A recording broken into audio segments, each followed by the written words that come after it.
వైద్యులపై తక్షణమే చర్య తీసుకోవాలి.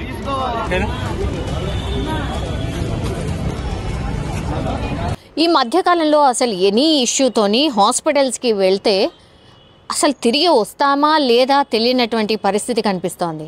కొన్ని టైమ్స్ అసలు కొన్ని హాస్పిటల్స్ మరి ఎందుకు ఇట్లా చేస్తున్నాయి, పర్యవేక్షణ లేకపోవడం వల్ల ఇవంతా జరుగుతున్నాయా ఏంటి అనేది చాలామందికి వస్తున్నటువంటి డౌట్స్. ఎందుకంటే ఈ మధ్య కాలంలో వైద్య అధికారులు చేసినటువంటి తనిఖీల్లో కూడా నకిలీ మందులు కావచ్చు, లేదంటే హాస్పిటల్స్లో కనీస ప్రమాణాలు లేకపోవడం కావచ్చు, డాక్టర్స్ కూడా అసలు ప్రొఫెషనల్ డాక్టర్స్ ఉండకపోవడం కావచ్చు, ఎడాపెడా డయాగ్నోస్టిక్ సెంటర్స్ అండ్ హాస్పిటల్లో ఉన్నటువంటి సిబ్బందికి కనీసం వాళ్ళకు వైద్య ప్రమాణాలు తెలియకపోవడం కావచ్చు, ఉబ్బడిగా చాలా ప్లేసెస్లో హాస్పిటల్స్ గొడుగుల్లా పుట్టుకొస్తున్న సిచ్యువేషన్ కావచ్చు. ఇవన్నీ చూసినప్పుడు హాస్పిటల్స్ కూడా ఒక పెద్ద దందాలాగా మారిపోయాయి అనేటువంటి మాట చాలా కామన్గా మనం వినిపిస్తున్నాం. చిన్నదానికి వెళ్తే కూడా ఆ టెస్టు ఈ టెస్టు, ఈ మందులు ఆ మందులు అండ్ ఆ తర్వాత యాంటీబయోటిక్స్ ఇట్లాంటి చాలా విడిగా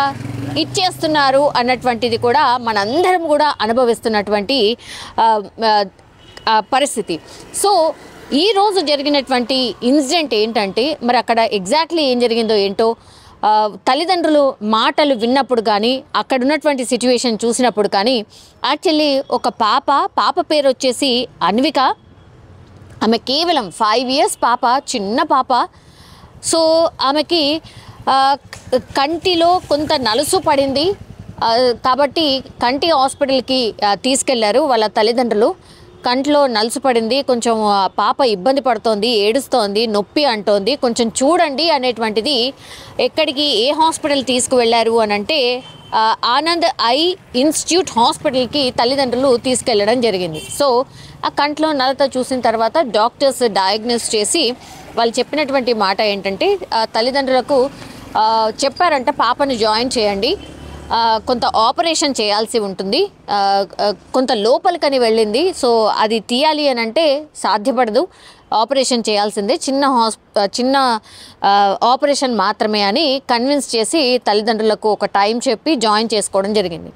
జాయిన్ చేసుకున్న తర్వాత మరి ఆపరేషన్ టైంకి పాపకి అనెస్థీషియా ఉంటుంది కదా, నొప్పి రాకుండా, ఆ అనెస్థీషియా ఇవ్వడం జరిగిందట. అనెస్థీషియా ఇచ్చి ఆ తర్వాత ఆపరేషన్ స్టార్ట్ చేద్దాము అనుకునే టైంలోనే మరి ఓవర్ డోస్ అయిందని తల్లిదండ్రులు అయితే చెప్తున్నారు.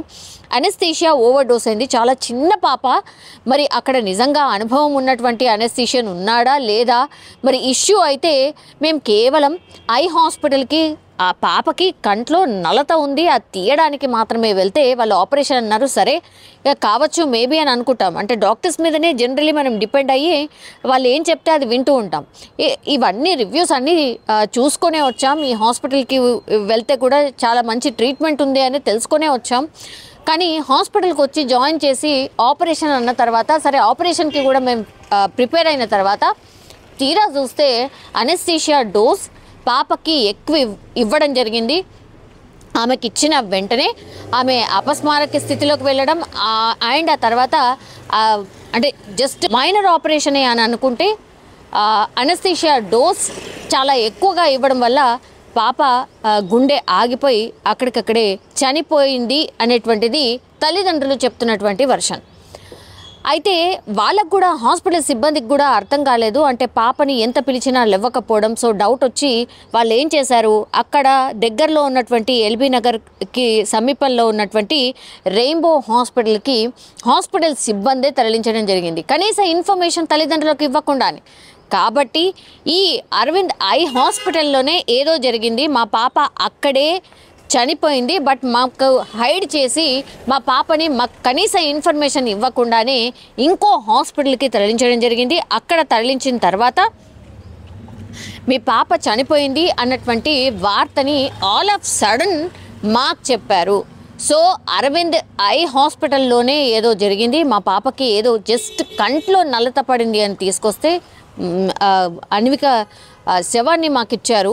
అసలు ఎవరు దీనికి రెస్పాన్సిబుల్? చిన్న పాపను కనీసం అంటే కనీసం కూడా ఇంత కూడా ఆలోచించడం, డబ్బుల కోసం మీరు ఎంతైనా తెగిస్తారా? అనస్థీషియా ఎంత మోతాదులో ఇవ్వాలన్న కనీసం జ్ఞానం లేని వాళ్ళని పెట్టుకుంటారా? ఇవన్నీ కూడా తల్లిదండ్రులు క్వశ్చన్ చేస్తున్న పరిస్థితి. ఇంకా మీ పాప చనిపోయింది అని చెప్పిన తర్వాత మాత్రం తల్లిదండ్రులు బోర్న ఏడవడమే కాదు, ఇంకా హాస్పిటల్ మీద దాడి చేసే పరిస్థితి వరకు వెళ్ళారు. వాళ్ళ తల్లిదండ్రుల రోదనలు హాస్పిటల్ అంతా మిన్నంటిన పరిస్థితి. చిన్న పాప జస్ట్ కంటిలో నలత పడింది అని తీసుకొస్తే ఆమె శవాన్ని వాళ్ళ తల్లిదండ్రుల చేతిలో పెట్టారంటే అసలు ఏం జరుగుతోంది? హాస్పిటల్ వ్యవస్థ ఎట్లా ఉన్నాయి? అసలు పర్యవేక్షణ ఎవరిదన్నా ఉందా లేదా? ఆ డాక్టర్స్ అసలు నిజంగానే మంచిగానే చదువుకొని వాళ్ళకి కనీస అవగాహన ఉన్న వాళ్ళనే అసలు ఈ డాక్టర్స్ కావచ్చు, లేదంటే ఈ హాస్పిటల్స్ కావచ్చు పెట్టుకుంటున్నాయా? ఎందుకు ఇట్లా జీవితాలతో ఆర్ ప్రాణాలతో చెలగాటమాడుతున్నాయి హాస్పిటల్స్ అనేది కూడా మరోసారి అందరూ మాట్లాడుతున్న పరిస్థితి. ఎందుకంటే అన్విక కేవలం 5 సంవత్సరాల అన్విక కేవలం కంట్లో ఏదో చిన్న నలత పడింది అని తీసుకొస్తే చంపి మా చేతిలో పెట్టారు, ఈ హాస్పిటల్స్ని వదలొద్దు, ఈ హాస్పిటల్స్ మీద కనీస పర్యవేక్షణ ఉండట్లేదు గవర్నమెంట్ది అనేది కూడా ఆరోపణ చేస్తున్న పరిస్థితి. అన్విక డెడ్ బాడీని తీసుకొని హాస్పిటల్లో తల్లిదండ్రులు ధర్నా చేస్తున్న పరిస్థితి. ఆ తర్వాత పోలీసులు ఇరువురితో అంటే హాస్పిటల్ యాజమాన్యం కావచ్చు, పాపకు సంబంధించిన పేరెంట్స్తో మాట్లాడడం, కేసు నమోదు చేయడం, అసలు ఏం జరిగింది ఏంటి అనేది ఇన్వెస్టిగేషన్ చేస్తున్న పరిస్థితి. కానీ ఎంత ఇన్వెస్టిగేషన్ చేసినా ఏం చేసినా వాళ్ళ పాప అయితే తిరిగి రాదు కదా. ఈ హాస్పిటల్ మీద సరైన పర్యవేక్షణ ఉండట్లేదు గవర్నమెంట్ది. అందుకే చాలా హాస్పిటల్స్ ఇట్లాగే ఉన్నాయి. అసలు కనీస ప్రమాణాలు లేకుండానే చాలా ప్రైవేట్ హాస్పిటల్స్ పుట్టుకొచ్చాయి. ఇది కేవలం దందాలాగా మారిపోయింది. పూర్తిగా ప్రజల ప్రాణాలతో లిటరల్లీ ఆడుకుంటున్నాయి హాస్పిటల్స్ అనేది కూడా చాలామంది కామన్ పీపుల్ కూడా ఈ ఇన్సిడెంట్ చూసిన తర్వాత మాట్లాడుతున్న పరిస్థితి. కానీ పాపం అన్విక పేరెంట్స్కి మాత్రం ఇది తీరని లోటు. బికాజ్ ఎవరైనా సరే ఈ వార్త విన్న తర్వాత చెలించిపోవాల్సిన సిచ్యువేషనే. బికాజ్ కేవలం హాస్పిటల్కి వెళ్ళి ఏదో ఇట్లా తిరిగి వస్తామని అనుకుంటే వాళ్ళ పాప డెడ్ బాడీనే చేతిలో పెట్టారు అంటే ఏంటి పరిస్థితి ఒక్కసారి మనం కూడా ఊహించుకోవచ్చు.